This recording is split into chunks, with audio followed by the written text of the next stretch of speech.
Okay, good afternoon, traders, or whenever you're listening to this. Welcome to the TOGS podcast here. TOGS number 9 we're up to already, ladies and gentlemen. And just before we kick in, I just wanted to say a quick thank you to everybody who I saw at the London Trader Show last Friday. It was great to actually bump into people who listened to the podcast there and stuff, and it was fabulous to get them feedback. We've even had mails in from as far as Iran, etc. So clearly the TOGS podcast might not necessarily have gone viral yet, but it is going global and such. And we really do appreciate all of the feedback, all the comments. That really helps sort of just keep us sane, just make sure that that we're actually adding some value. But anyway, today, as I said, TOGS number 9, and we're here to talk about Ian's favorite trading gripes. Okay, so we'll see if this is a short one or a long one. But looking good, Billy Ray. How are you Thank doing? you very much. New week, new polo neck. Good. Fine. Anyway, I'm back down in Mayo again for the week, so Oh, that's I quite see. nice. And because I have guests coming because it's St. Patrick's weekend, so here we are. I'll be cooking big piece of beef tomorrow, Yeah, and that's about the height of it. I can't believe that you didn't want to spend St. Patrick's Day in the centre of Dublin with all the teenagers and the tourists Yeah. and others. Yeah, why Yeah, why no, would you want to get away from that? I have no idea, Ian. I have no I idea know. at all. It's slightly hellish actually to go into the Yeah, parade. In fact, the people that were coming down were telling me that they've never been to a parade in Dublin and they're from Dublin because it's just hellscape when you go yeah, in yeah, there. yeah. It's so packed and trying to get Totally, in and out. So it'll be much totally. more manageable here in Westport. No, smart way, Yeah, smart way to do it yeah, and stuff. I think I did it once. I think I just turned up at the parade once when I lived in Dublin, just to so I could say I'd done it, and that was yeah, enough because it was just teenagers and tourists yeah. and just nonsense basically and stuff and whatever, and a lot of paddy whackery going on and stuff and whatever. And I was quite happy to go and sit in queues and have a pint with yourself and others rather than rather than Yeah, yeah. engage in Coming all back. that kind of Yeah. tourist nonsense and stuff. But Yeah. yeah, but there you go. How's trading going? How's your last week or so been? Been all right. I was down here since yesterday, so I didn't do a huge amount. So what I did is I just went back and doing back testing and a few other little things that I was sitting down, that I jobs that were needling me because I work mostly off a laptop. There is a workstation downstairs with the big screen and stuff like that, but I tend to work mostly off the laptop down here. So at the moment I'm just basically just back testing and cleaning up a few things because the way the market tends to shift a little bit, and you want to make sure that you actually still have your edge is still completely maintained, and is there anything that can improve what you're doing. So like I spent 4 hours yesterday just doing bits of back testing and Good the man. various things they can do, like, so busy work effectively, like, Good because I man. mean it's all not Good about man. trading, it's all not just about buying and selling something. So Totally, totally. And I try to emphasize to people that even if you're not if you're not engaged in trigger time, all right, that there's still mm, stuff you can be doing on your trading business. You can still always be working on your trading business, even if you're not basically, you're in front of the screens on trigger time and what have you. There's always something to be doing. There's always something you can be working on to improve, isn't it? Just those kind of yeah, like marginal gains day after day. and that's But there you yeah. go. Oh, you got you Oh, I want was to add just a going to comment? say, because that is the improvement time. Because I mean, because if you just are sitting in front of the computer doing live trades or even simulated trades or whatever all the time, most of the time you're not improving. You're just Yeah, doing the same thing again and again and again. So it really is the time where you can up your game, isn't the time when you're actually doing the actual trading. It's the busy work, the visualization, the all the other stuff that you can do basically. Sorry. yep. No, spot on. No, Mm, it's good. It's a good message to get across. Good message to mm, get across of all the good stuff you can be doing. But mm, the focus for today's podcasting is all about your mm. personal trading gripes. All right. So is this a long list? Is it a Well, I have short a list? big list Do we of need? Oh, here we go. Do trading we need guys about there three that hours for this one? altogether. There we go. So come on, Yeah. fire away. Come on, fire Okay. away. And very little of it actually has to do with the stock market. In fact, I don't think any of it has to do with the stock market exactly, like, Interesting. because the stock market is what it is, and it's like complaining. To complain about the stock market is like complaining about a fish not biting your taking your bait. It's useless, to a certain extent. I have to adapt to it. It doesn't have to adapt to me. So the first one, on my number one, which I find a practical difficulty, which I mentioned before, so I won't spend any time on it really, is time management. Yeah, Um, yeah, I find it being the flexible person in a family that you tend to be the flexible person, which means that you're doing a lot of you get caught up doing things that are not necessarily helping you with your trading.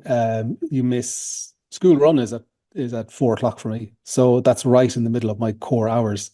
yeah. So you're working out, you're doing all those sort of things. So I find that quite a difficulty, the time management, basically.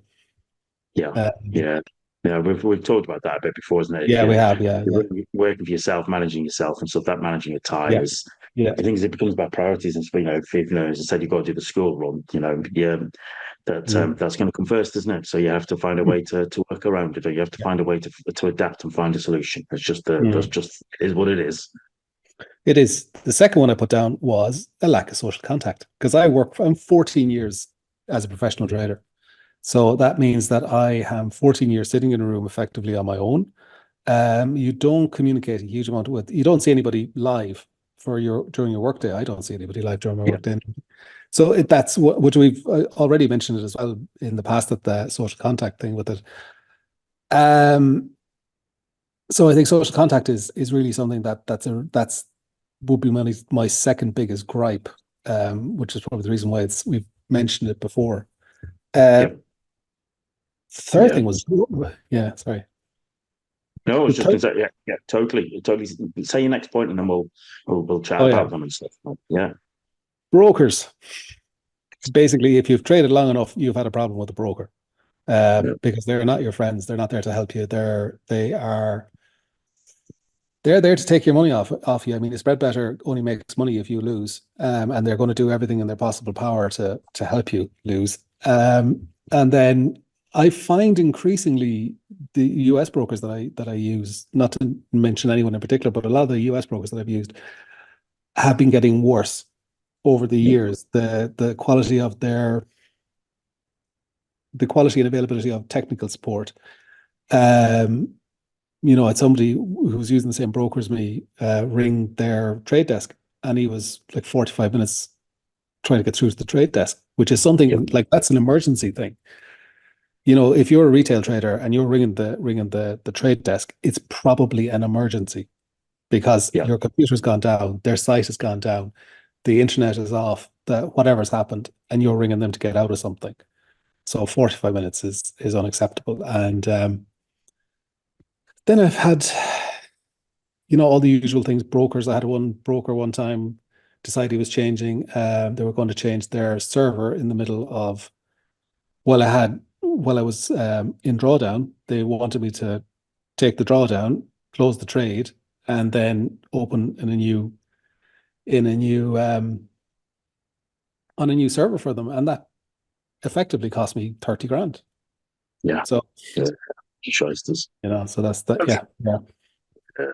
No, it's the so like there's 2 points there, and the social contact, the brokers. Well, let's start with the Mm, IRA, because in terms of yeah, I admit I do some work for one or two brokers that I have done over the years, but I'm fortunate in that the reason I do that is because actually the people I get on with all I know, and I'm allowed to speak about what I want to speak about. So there's no kind of like editorial element of you are to talk about this, you are to talk about that. I'm allowed the freedom to talk about risk management and all this kind of stuff or what have you. So I do get a little bit of insight and stuff. Yeah, but brokers are a business. They're not your friend. They're there to facilitate you being able to engage with markets. So the kind of the sort of um, the kind of advice I give people is that ensure that your broker is regulated, all right, and preferably FCA, if UKR, etc. You want FCA regulation, all right, first and foremost, not some unregulated broker somewhere, or they're regulated in, I don't know, Panama or something like that, and they're offering you some dubious bonus to join that broker. And really you want a physical location that you can actually go and see the people. All right, if there's a problem, you could physically, if you're especially like London based, you could physically go to the office, and actually there are humans there you can actually speak to, because actually it's that customer support. Once you've been trading for a while, you get known, every man and his dog, every broker is on it to you, all right, wanting to chat to you and wanting to offer you some great deal, and they're going to save you, I don't know, 2/10 of a pip on euro, yen, etc. But actually, the longer you trade, that isn't as important. Okay, it is a cost of business, but actually, what becomes more important is the customer service. Actually, being able to speak if there is a problem, being able to either pick up the phone and speak to a human, or actually physically go to a location and say, well, what the hell is going on and stuff and what have you. And so, I'm with you on that. I stopped trading with a well, let's just say a big UK based broker that sponsors quite a few sports teams. And the reason I stopped brokering those, their customer service was unbelievably rude.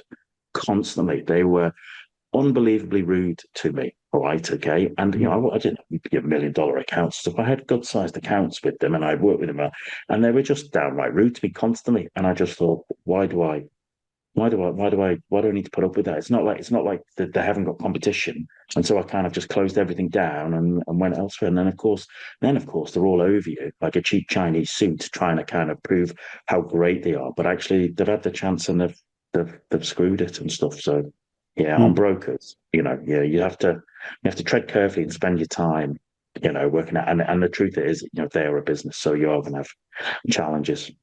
With regards to the social point, what's funny, as I was saying, I was at that London Trader Show, and I realised that for actually lots of people, what you hear me say, trading is a lonesome endeavour, and then invariably, actually, the trade shows, there is a chance for you to go and meet your trading buddies, those people Mm. that you meet online or in forums or Facebook groups, etc., and actually go and have a beer and a chat and stuff, and that is unbelievably valuable because nobody understands your journey quite like another trader, do they? You can have friends and partners and stuff, but actually, no one understands your journey quite like another trader and stuff. And in fact, tonight I am at a meetup in Liverpool with like about 5 other traders there. Okay, just all at different stages on the journey, all trading different things, but once a month, just get together, have a coffee or a pint and chat about your trading, and it's unbelievably beneficial, isn't it? Because Mm. being at home on your own is not all the time is not necessarily very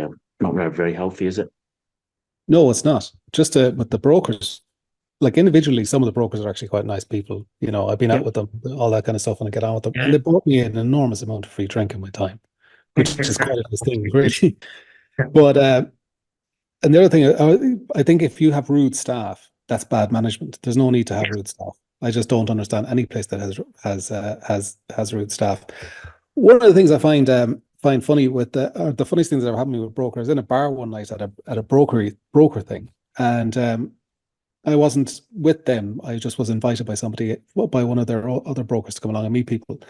And one of the brokers caught the back collar of my shirt to check out the label on it to see if it was expensive enough because he didn't believe I was a professional trader. Which I was Yeah. what are you, what are you doing? But Yeah. yeah, they're just Mm. yeah, It's a special profession. It's a special profession, I think, and I think it for some of them brings in a certain type of person, and uh, yeah. yeah, it And, does. and in fact, you and I have met a few Mm. types, shall we say, and stuff, Mm. Mm. and what have you. But you are right in the sense that, and I think I think it's not just necessarily a trading industry thing, but a broader thing is that customer service in a post-pandemic world has generally become shocking. Mm. It generally it's just become shocking. Either people don't want to work in customer service, or Mm. they think because working customer service is beyond them, or they just generally can't be asked, and stuff. It's become I think Yeah. a really quite a noticeable thing across pretty much lots of industries and stuff. And the thing is, you know it doesn't actually take that much to keep people on side as a broker. Do you know Mm. what I mean? Just it's business. There's going to be a problem. Just fix it. All right. Just do what you can to fix it. And let's get on with it and stuff. But yeah, it just basically becomes gripes and stuff and what have you. Mm. And yeah, it's. Yeah, that's the nature of the business and stuff and whatever.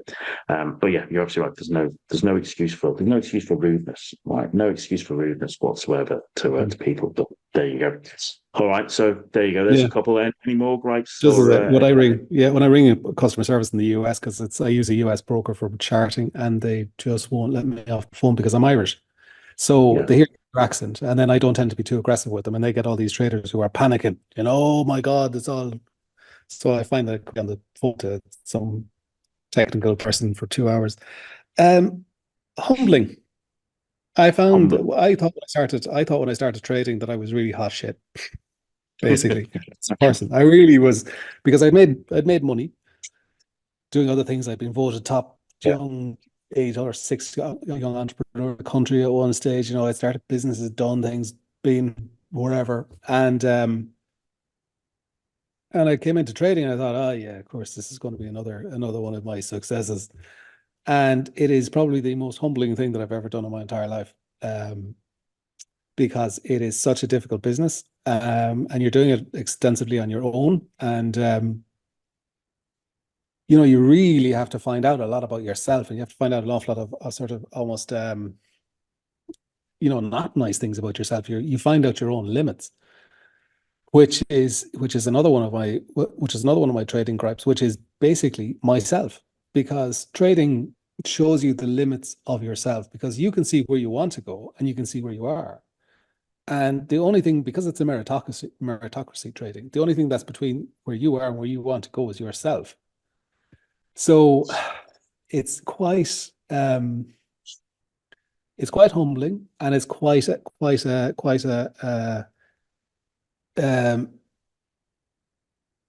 eye-opening to sit there and understand, to see your own limits and to see what you're not able to do, and to see the problems that you actually have, whether it's fear or whatever else. And that is one of the other things with social contact, which I was going to come back to, with the problem with social contact, is that sometimes I find with trading pods, like groups of traders that get together, they're good, but they're not great, because yeah, they're usually, like, if you're with professional traders, if you're talking professional traders, it's company. It's not like a prop house. It's just company. So you're talking to the other trader during the day, and you say, "Oh, thinking about going long ES here, or I'm going long oil, or I'm going short oil, or whatever it is." You might have that conversation, and you're usually talking to traders who are trading the same instruments in the same time frame and do it professionally. But what you're not doing is because it's during the market hours, you're not meeting up after market hours, is that you're not talking to other traders in a open, expressive way about your trading, and therefore you're yeah, not getting that feedback back. And that's a big difference, I think, between this and a prop house. Like, if you go into a prop house, they will get rid of you very quickly if you don't perform, but it's in their interest to teach you something.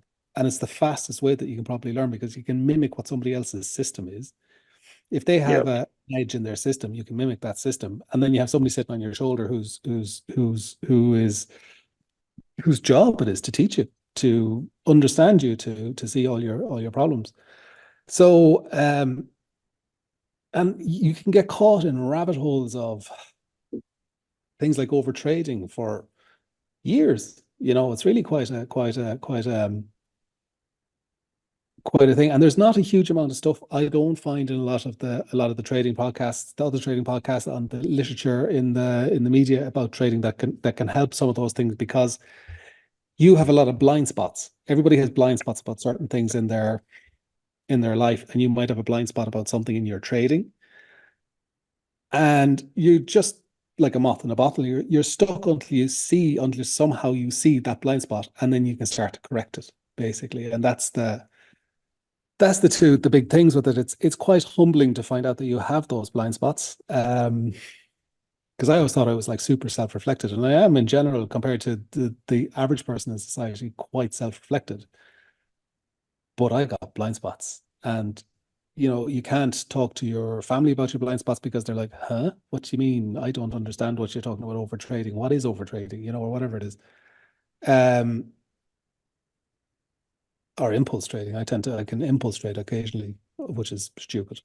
But you don't have that thing with it, that basically. So that were my two things. I found that that it was quite a humbling experience to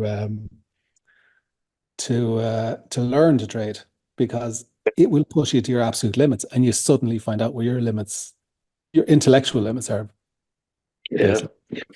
yeah, no, absolutely. That the intellectual limits, the emotional limits. Now, a few weeks ago, we had to have a little pause whilst you had the electricians in. Didn't you? Mm. I've Brian the gardener hosing down the thing, so I'm just going to make sure the doors are closed. There, you might have heard of him. He's having all the fun, basically, hosing the thing now. So just bear with us one That's second. fine. I'll just make No some problem. No and problem. stuff. He's having all the fun with the jet wash. It'll be, it's one of the jobs I don't mind doing Yeah. myself, but he's out there Yeah. and stuff and what have you. Yeah. So there you go. The exciting life of trading from home. Yeah. Just the exciting life. The fun never ends, does it? Mm. So but yeah, but no, yeah, you're right with regards to humbling. Mm. It's kind of it's an interesting conundrum because the people who are attracted to trading, they generally tend to be a bit driven. Okay, they're generally a bit Mm. aspirational. They generally, have got a little bit of work ethic around them. They generally might have had success in other areas of their life, and I've seen it an awful lot. People have not dissimilar to yourself in that Mm. they've grown a successful business and either closed it down or sold it off. They're a little bit they've got a bit too much time on their hand and a little bit of money burning a hole in the pocket, and they think, you know what, I've been successful here, it can't be that hard to become a great trader, is it? And then they are humbled. They are disabused of that notion pretty rapidly. And I have, I saw in one particular incident. He was an American guy. I used to be in like a chat group years ago, and stuff. He had made um, he'd walked away with, it wasn't that well. Depends upon how you define life changing money, but he'd walked away. I think he had about $600,000 burning a hole in his pocket and stuff and what have you. And within about 6 weeks, he'd burnt through that. In trading, right? So he'd spent 20 years building up a business. He had one of his business, and walked away with 600 grand in his back pocket, and then basically literally blew that in about 6 weeks, trading full of ego and with no risk management whatsoever. Mm. And I would suggest that that would be a pretty humbling experience for Mm. that particular individual. So I have seen and heard of similar. They are overconfident and underskilled, and that's a dangerous combination. And you will end up being humbled more often Mm. than not, and through that, kind of bringing that to the market. So, yeah, I totally understand that, totally get it and stuff, and as we've spoken about in the past, haven't we, namely, you're going through streaks of losses, which Mm. every trader goes through. Every year you are going to have streaks of losses, and and how you deal with that will demonstrate, where you are in terms of your evolution to your next level as a as a trader. At the first, people can get very emotional and they revenge trade from that. Okay, but then as you sort of work your way through that, you realize it's just a streak. It's just part of normal variance in your kind of in your trading results. It's part of the gig. And it's a case of it becomes less emotionally painful. I've kind of talked about in the past, when you fly fast jet, you get to like a fast jet squadron and you fly fast jets, you get a celebration and you get a badge when you've got like 1,000 hours of flying that jet, or 2,000 hours, or 3,000 hours.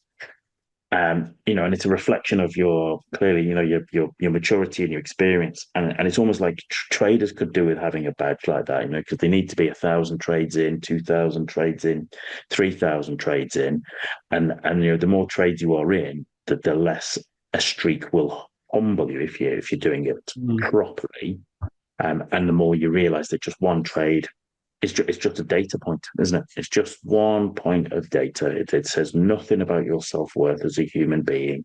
If you planned your trade, traded your plan, managed your risk, it is a successful trade, regardless of the outcome.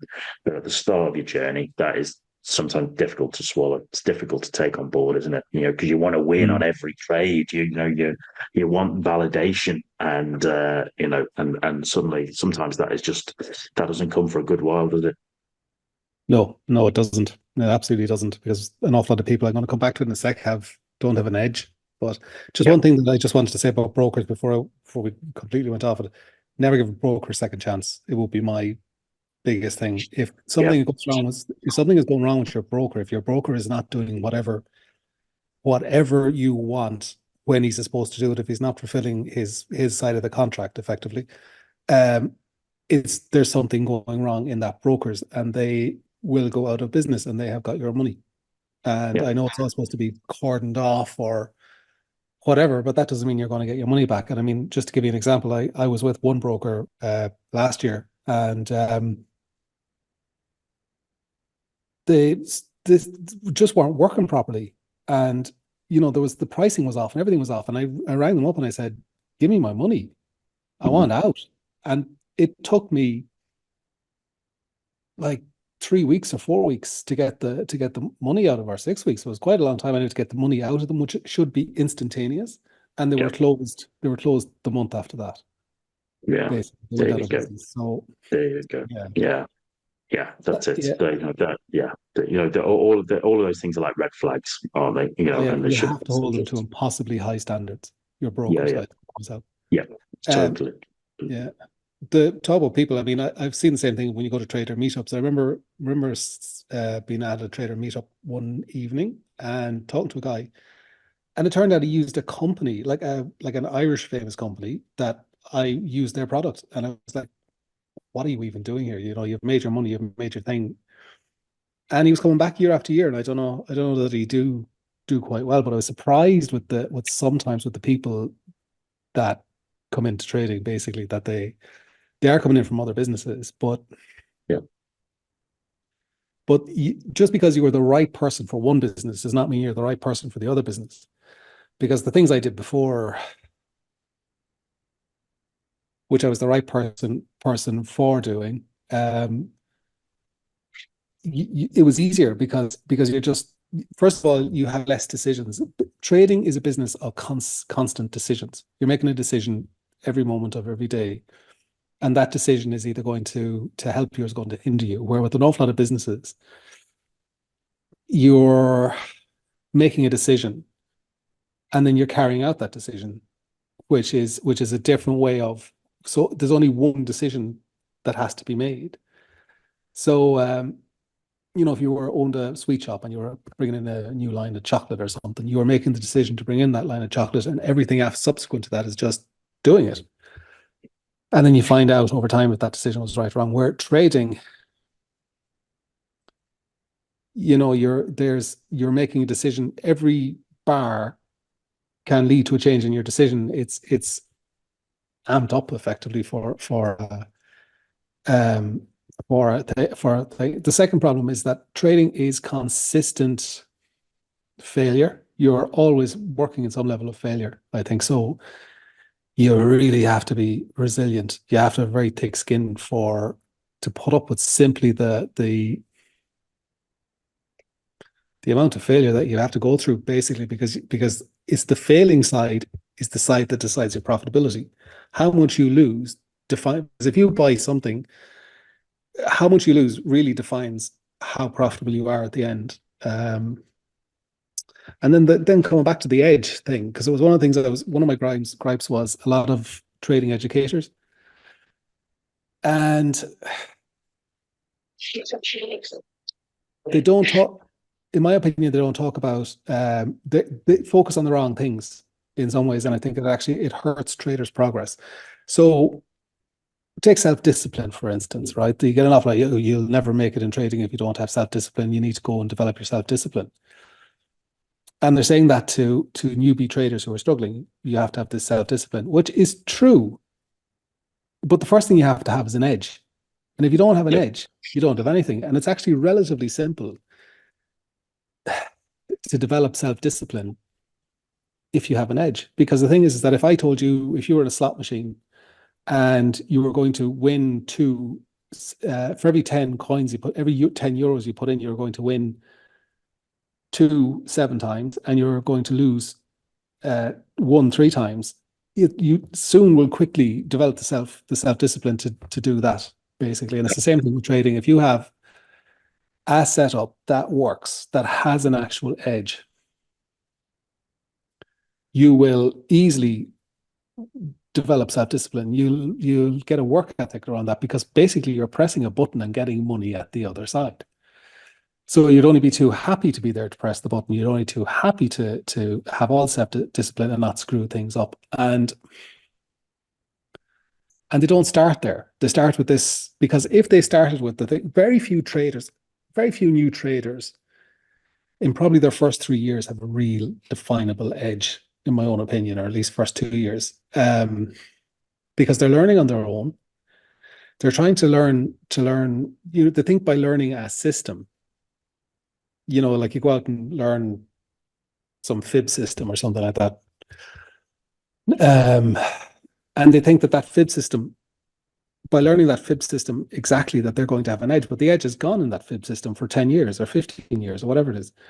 And so it can form part of your system, but it's not going to form all of your system. You're not going to get an edge out of a book effectively. So if trading educators started with, you have to have an edge first, and then we'll worry about everything else, they'd lose a lot of clients, because suddenly you'd have people going back and realizing that they don't actually have an edge, because what they think a lot of the time is that when they're winning, they're making, when they're winning, they think they're improving, but it's actually just a trend, and it's randomness. If you flicked a coin, you might have 5 random heads. That was your choice. There's some randomness in it. So they think they're improving. And then the trading educators that I see an awful lot of the time, they suggest that when they're losing, it's their self-discipline or their psychology or their whatever is wrong. But they just simply don't have an edge. And if they just started with that thing and said, you have to have this, which is the hardest thing in trading to get, is an edge. That would be well, first of all, they wouldn't have a product to sell an awful lot of trading educators, but that's and these TikTok guys and stuff like that. Yeah. It's just, yeah, that's my idea of it anyway, basically. So that's one of my big trading gripes, is when I go on TikTok and look at trading people spouting self-discipline. Yeah. So there's kind of two elements there, isn't there? There is the trading educators, and B, the kind of emphasizing stuff like self-discipline, which is perhaps maybe not the thing. Well, maybe their emphasis is wrong. So in the interest of full disclaimer, I do a bit of an education and stuff. Oh, yeah. There's things I do and stuff. So I will hold my hand up. I hold my hands up to that. I'm quite happy to talk about it. But the thing is, even with my view would be that edge can be many things. It's not necessarily just a statistical edge, which is what a lot of people want, but you can have, I would understand one of my edges is behavioral edges, my ability to remain patient, and then my ability to execute abruptly and quickly when it is required, and our ability to understand when it's it's not the right landscape for me to be operating in, and to basically to sit on my hands and stuff. So edge, to be fair, edge is a session we could do all of its own, isn't it? Maybe we'll add that into the future. I think personally, when it comes to training educators, and one of the reasons I do a little bit of it myself is that because, as you rightly say, you go on TikTok and it's full of kids, all right, talking nonsense, and and if you've been around trading for a good while, you can very quickly see through what they're actually trying to sort of sell or what they're trying to talk about. They are, social media influencers. They're doing because they like the sound of their own voice, or they want to set up cool graphics for their YouTube channel or what have you. It's not really any value to real traders whatsoever. And then there are other educators who just basically, this is, I'm getting ahead of myself because this is one of my gripes, is that basically they believe that their way to trade is the only way to trade, and anybody who trades differently from that is an idiot, is an idiot. And I think that is unhelpful as well, because I've been in the industry long enough to know that there are many, many, many ways to trade, and to trade successfully. Many, many ways, and it is about finding the way that suits you, the way that suits the individual. Mm. But there are also quite a few ways to go to blow up quickly, which is not having a process. It is not managing risk. Not planning your trading plan, not recording your data and debriefing it and improving all that kind of stuff. But yeah, when I see educators say, "Well, my way to trade is the only way to trade. Everybody else's way is stupid, is wrong." That annoys me, because that is clearly utterly nonsense. I talk about years ago. I was speaking at a conference, and a guy came up to me and had a chat with me afterwards, and he made his trading decisions based on the phases of the moon and the sun as well. And I was like, right, okay, fair enough, fair play to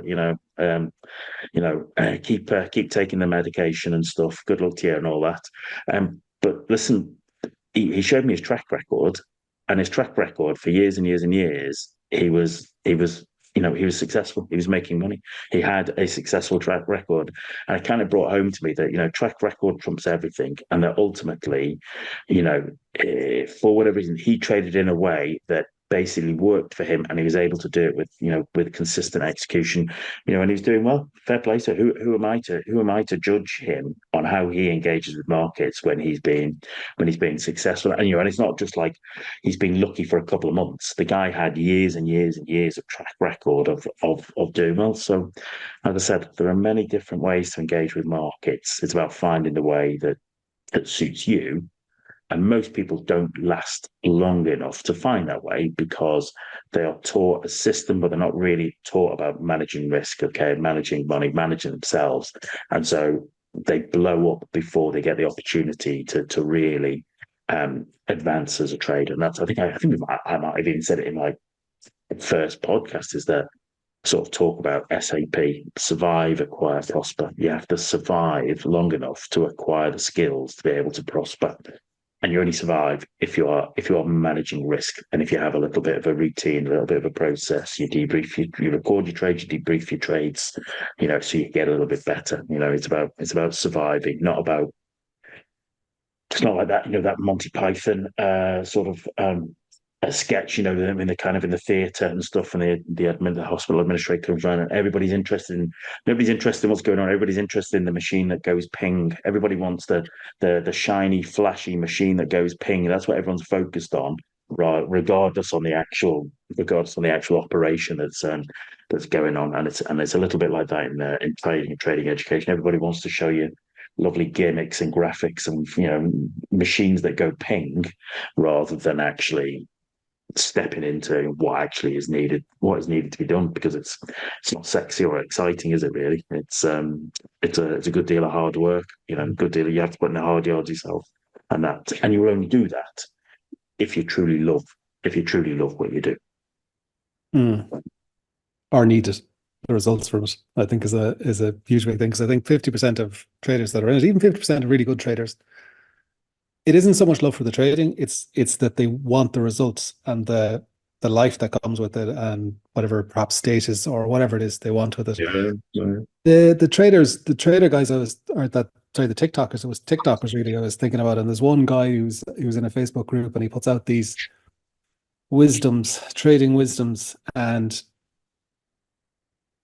they're not that wise, some of them. And yeah, and I think it's just that I can see them, because they're not trying to they're not they're kind of almost manipulating people to a certain extent into believing a certain thing, because at the end of the day, they want the person to believe that they can do it. They want the person to feel that when they've got to the end of watching their video, or watching their, says he in the middle of making a video, watching their whatever, that they have learned something without much effort.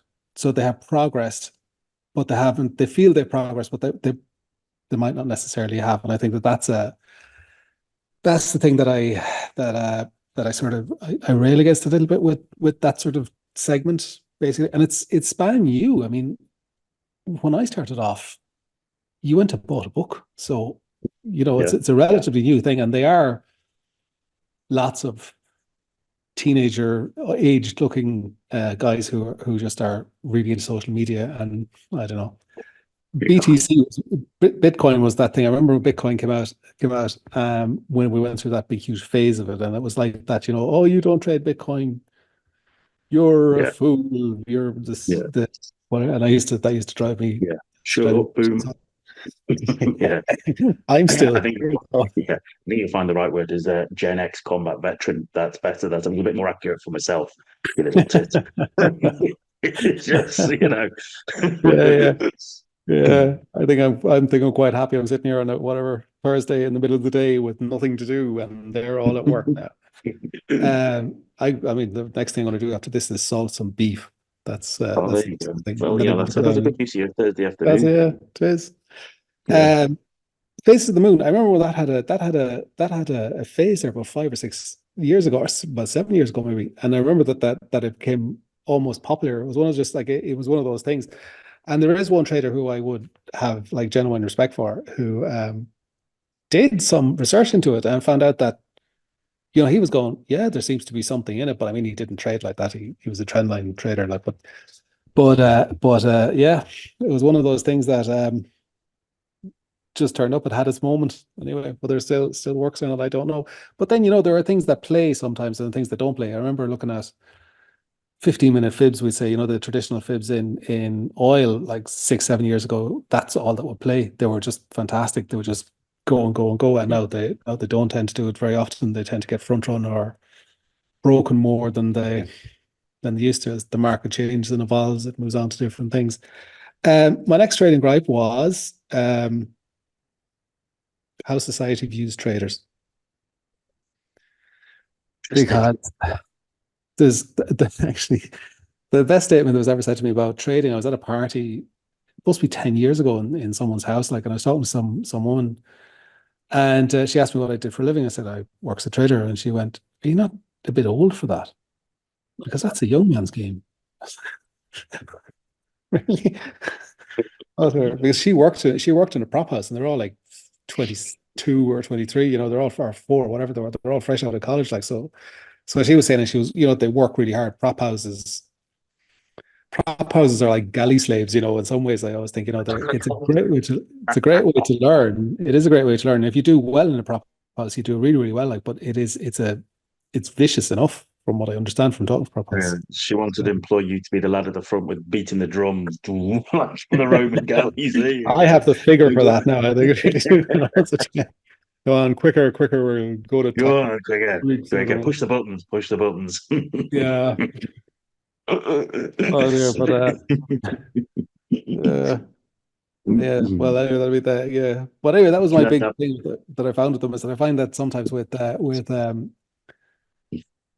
talking to I met my wife's ex-boss one day in a park beside our house, and just out randomly walking, and he's going, "Oh, you're the husband, and what do you do?" Oh, I said I trade, and he was, "Oh, do you destroy the world and the financial economies or whatever?" And you're like, "Okay, thanks, nice talking to you." Yeah. And then there are things like that, where you go to I don't know, it's usually parties, dinner parties, that kind of thing. And you try to explain what you're doing, and people are either horrendously interested, they dislike you, they judge themselves against you a lot of the time, because you run your own little business, and people are working in their jobs, Yeah. and they're going to, evaluate their life choices against your life choices, and those kind of things. And I think as well, then, if you look at how we're represented in the media, like, there are no good representations that I've ever seen of a retail trader. There's nobody, and the only ones that you see are these sort of, Wolf of Wall Street, cocaine, and Yeah. Yeah. guys I like, know. and from my own experience, the average retail trader that I know is, probably has a train set hidden in his attic, that he goes and plays with. They're There's not, nothing wrong with the train set in the attic, yeah, Alan, they're not, I don't, but there's nothing wrong with that. yeah. because a lot of people, like, I mean, to be a good trader, you have to be just like systematic and a bit boring, really, because you're doing the same thing every day, but you have to be systematic and do the same and do whatever, and to maintain your edge. So, you're not wildly running around snorting cocaine. That's from a different part of I that know. business. That's from Yeah. clients, talking to their clients, but you're not going to go in and trade the ES after 2 bottles of whiskey in a nightclub till 4 a.m. It's just No. not going to happen. Yeah. I can't do it anyway. Exactly. I can tell you that much, really. Especially not my You know, age. you tried Yeah. it. I mean, I think at this stage, a glass of whiskey has to come with a side of Gaviscon for me now. Uh, That stage, Actually, but that'd no, be a great. That'd be a great no. cocktail. Somebody made like Alka-Seltzer and Gaviscon and I don't know There you vodka or go. something. You heard it Fantastic. here first. Trademark that. All right, My trademark new that. business. Yeah. There you go. That'll yeah, that'll do and stuff. I look forward to seeing that on the shelves, Mm, in the local bog and booze next year and stuff. mhm. Ian's special tonic. Yeah. Yeah.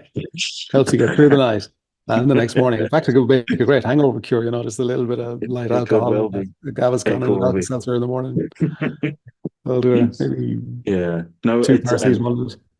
I actually don't bother. I don't bother telling anybody these days. If people ask, I say I work in finance, and that's enough to glaze most people's eyes over. Mm, They don't and stuff. And then maybe if somebody asks, well, what do you do?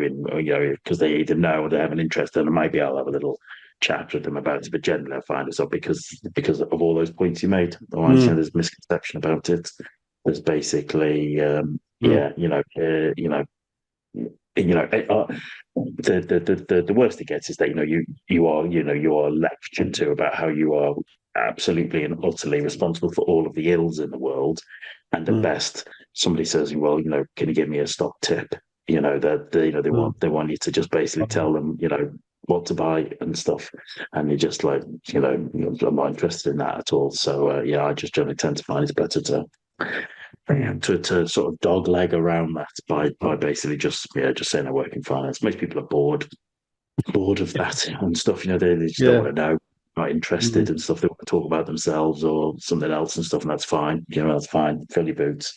Yeah, fill your yeah. boots there and stuff. So Yeah, what I yeah, tend to do is when somebody asks me, I tend to tell them about my wife. Like, oh, nothing interesting but my wife, because my wife has an interesting job. She's a curator in the National Museum of Ireland, so it's a much more interesting job than I ever do. Like, I mean, so I tend to just divert the conversation over to what she does. I kind of learned that after I lived in London for many years, moved to Mm. Oxford, lived in North Oxford. Summertime, it's all very, very nice, all very chic. If you ever watch Morse in the really nice parts Oh and yeah. nice pubs, that's all summertime. It's all very, very nice, very chic and very bougie, as the kids would say these days and Mm. stuff. And of course, it's full of people living there who I know who are working in academia or they're working in NGOs. Okay, working in charities, and all the education of some sort or another. All very yeah, all real do-gooders and stuff. And of course, me being the ex-military guy, the kind of northern state educated ex-military guy, ex-London city boy trader type, it triggers all of their kind of their inner anguish and stuff and what have you. And Mm. so yeah, so they would, to excuse my language, they would treat me like I had broken into their house on Christmas Day and pissed all over their kids' Christmas presents and stuff. It was that kind of In a treatment I Trump was getting. t-shirt, husband. And yeah, and me being a Mm. guy I am, I kind of like, you want to treat me like that? I'll play up to that. You want to dance? Mm. We'll dance. Do you know what I mean? It's Mm. just kind of, so I learned from there just to go forward, just to just avoid it, just go off and do your own thing because yeah, there's very few people who have a good interpretation of it, and that's fine. That's Mm. that's their stuff to deal with, isn't it? So there you It go. is, and I think that the problem really is that because I mean, when they talk about they're fighting the man as such, although that's not really Yeah, what they're really talking about is white middle-aged guys, basically middle class white middle-aged guys. yeah. And That's a podcast all on its own as well, that's what it Ian. is. Yeah, yeah. So you get a lot. Yeah, I see that a lot with. But I mean, it's just younger generations because every generation thinks that they're doing something special that there's never been done in history before, even though they have the same clothes and the same haircuts. I see guys going around in mullets now. I mean, we tried Yeah, that in the early uh, 90s. It didn't work then. It it didn't doesn't work. work It looked now. shocking. No, exactly, Yeah. exactly. Yeah, but there you go. My Well, last, yeah, one more gripe to go, and that is other amateur traders or starting traders not seeing you completely as human, but as a conduit to information or the Encyclopedia Britannica that you just want to talk about trading all the time when you're. yeah, yeah. So I find I can that sometimes I can find that a little bit challenging if you're out at trader meetups or something like that sometimes and you're standing there, you don't want to pull out your phone every 5 seconds and then go, see this is a double bottom, right? And they always Yeah. that there is a double top. Yep. You don't want to be doing that. You want to be sometimes I feel that because there's so much pressure and they've only a certain amount of time to talk to you that they want to get that they sort of almost forget that have you're a person, to some Yeah. extent. Yeah. You're asked an awful lot of questions. I find that quite that a little bit Yeah. annoying, I think, at times. And that's it. That finishes all my trading gripes that I could think of No, this morning when I'm sitting that's here.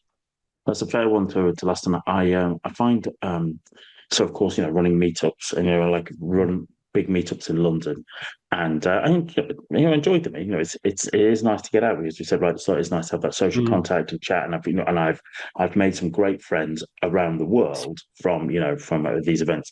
But equally on the downside of it, it's some of them in the past years ago it would feel like it was like a doctor's waiting room and there was like a queue of people all waiting to give me a chest poke in about, well, how do you mm, trade? What do you trade? I'd just be successful. You just told me exactly how you trade, and I would say, well, yeah, I will tell you how I trade. Within the FX markets, I'm a swing trader, and I look to buy strength and sell weakness and enter on a pullback with price action. There you go. There's my strategy. Help yourself, fill your boots, and you would see the crestfallen mm, sort of disappointment in their eyes because they were expecting that I was going to sort of give some holy grail sort of moment. Well, no, you need to mm, use stick with a 10-6-6 setting, and when on the third Thursday of every month it gives you a buy signal, mm, and that's all you need to do. But mm, actually, it would just feel like people would just be chest poking because you know they they they don't really want to do the work themselves. In fact, they don't actually want to be traders, as you said earlier. They just want an automatic ATM machine that they can just mm, pull money out of day after day after day and stuff and what have you. And yeah, and I'm not really interested. But I personally I see a lot of that in trading. But I would also suggest, having worked for 30 years, military, corporate, small businesses, being directors in businesses, etc. I came to the conclusion many years ago that people say they want a career, but in mm, reality, they just want a regular paycheck. Most people just want a regular paycheck more so than a career, and they get welded to that, and basically that drives the whole rest of their life. And anything that threatens that or anything that they become really their behavior, churns it and stuff, and so they see trading as another regular paycheck, and it is anything but that. Okay, you get paid in streaks.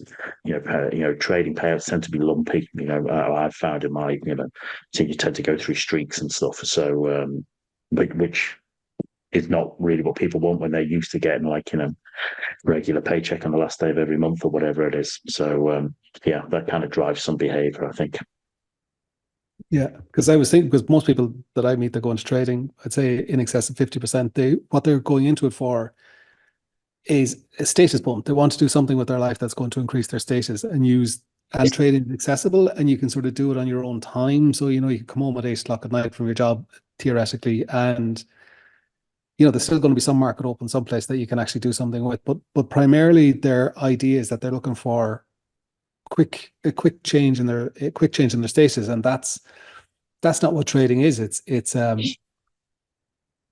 slow money. It's very slow money, and especially at the beginning, it's a slow because you have to change as a person. You have to learn so much that it's really not that quick. I mean, I say I'd love to know what the statistics are on prop houses where, they have like proper full mentoring. Yeah. How they turn out like, but I don't know. I had one other one I just missed. Trading is male dominated, and I don't particularly like that. I think it would be nicer if it wasn't so male dominated, just in general, because every time I think it's Surprised 97.5% of pro traders or something ridiculous like that. It's 96 or 97.5%. I can't remember off the top of my head. Yeah, Are- you surprised me. I thought you loved a good sausage fest. I thought that's what you get out of bed in the morning and stuff. Yeah. There you go. Yes, there's nothing as appealing as a Sometimes room it of feels like it, middle-aged doesn't white it? guys Yeah. standing around talking about charting. It's an Well, erotic adventure. It's a romp through it field, here's a point from this. I have not seen Mm. this happen before at the London Trader Show there on Friday.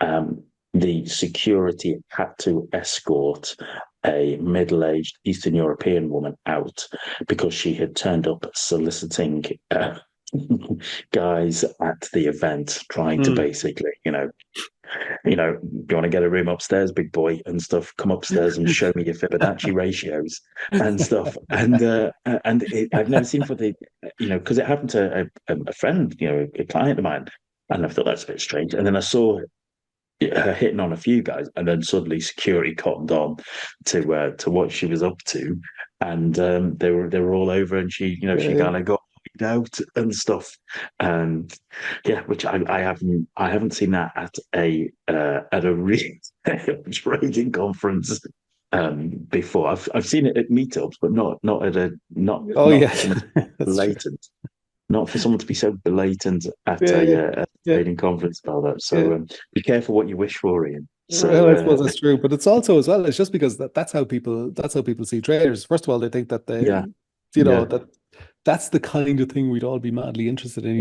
Is well, exactly, ladies of the exactly, evening and, and and buckets of cocaine. and they must be disappointed, thinking, oh, it's Mm. all these guys and stuff, because they've watched Wolf of Wall Street, and actually, it's mostly a load of middle-aged guys sat around talking Yeah, about their stochastic settings and stuff. Do you know what I mean? It's not the most. 1433. Yeah, oh yes. Oh, I love a bit Yeah, of 833 on my stochastic.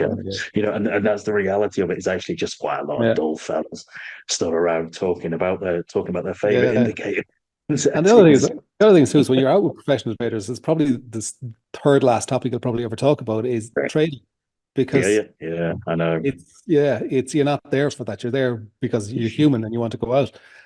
Yeah. Which I imagine is like actors. I suppose actors they might gossip about their industry if they were famous, like, but I presume they don't talk to each other about acting all day long. No, they do. They do, but because Yeah. they're narcissistic and Right. self-important and stuff, Yeah. whereas traders tend to sort of basically I would see traders as kind of Mm, more like forward thinking. Actually, one of the good traders I hang around with. They're always like, well, what can I do to get better? They're not bitching about what it was. They're like, well, what do I need to do to get better? mm, Which I kind of mm, like. I can feed off that. I like that. You can see people who are genuinely right. Okay, I'm here, but what do I need to do to get better? What am I mm, doing wrong? And I like that. I like that. Whereas actors tend to be up their own hoop, so to speak, in my personal opinion, from having dated a few of them over the years and stuff. mm. But there you go. Well, I So, used to work in a wine shop. I used to work in a wine shop and used to beside a posh hotel where they used to be a lot of actors used to come in. They used to because we were the only thing that was open at night, so they go out for a walk and they'd end up in with us. And I found that there were two types. There were one type that just went in and said, "I'd like a bottle of Chardonnay, please. Which one is good?" And then there was the other type that were, "I'm here." yeah, Expected instant I recognition. man, oh, And there was one guy. All I could he came in one day and he was that exact type, and all I could think the whole way through the thing is going, I've seen your Mickey on TV.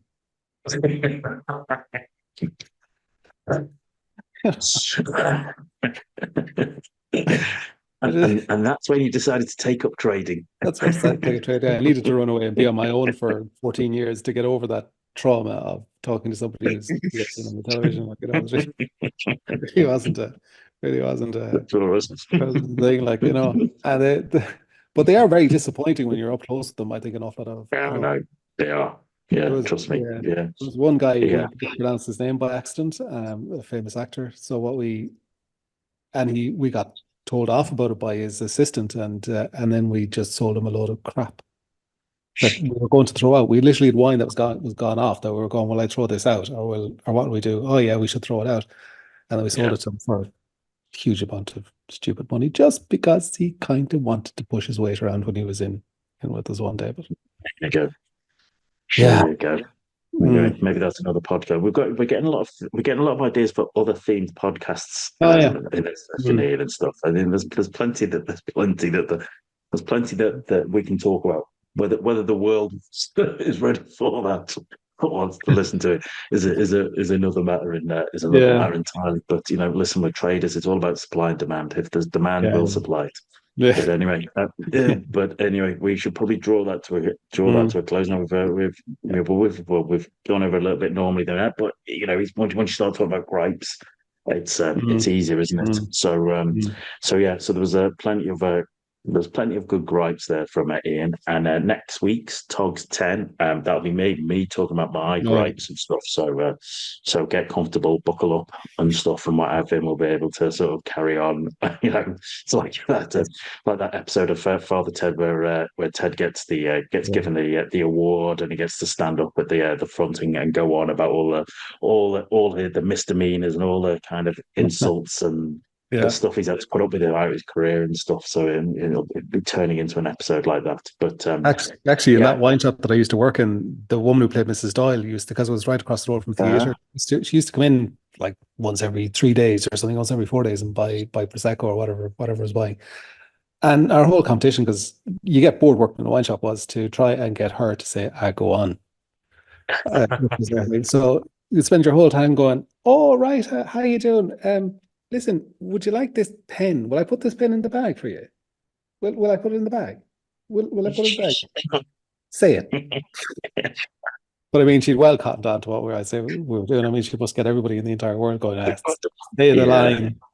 So Well, she never. there was like a TV show here. I'm sure it was it's in RTE and stuff because they were a big Mm. Father Ted fan. And there was a show there about it, and I think she refused to take part in it because she's just like fed up with it. She has Egypts like you trying to wind her up every single day for the last 25 years and stuff. So Yeah. no wonder she's probably fed up to the back teeth of it and stuff and what have you. Mm. Doesn't want Mm. anything to do with it, even though it's probably a pension. But there you go. There you go. That's another. Well, it was a phenomenon at the time because I remember when it used to come out, it Yeah, used to come out at 9 o'clock on a Friday night. And yeah. I believe in to go into, you could look outside and there were no cars on the road. And then There you go. half nine, which was you'd suddenly Yeah, see, well, lived here in Westport at the time when it was coming out, and you suddenly see half nine, you start seeing the line of cars with that's people good on as Friday well. night going to the pub. There you So it's go. really cultural thing. Phenomenon, cultural phenomenon. There you go. Mm. Cool. All right. Well, listen. Thanks very much, Ian, and as always, everybody, thanks very much for listening. And please, as we always say, be sure to subscribe and share the podcast and stuff. As I said, it was great to see some of you at the London Trader Show. Really good.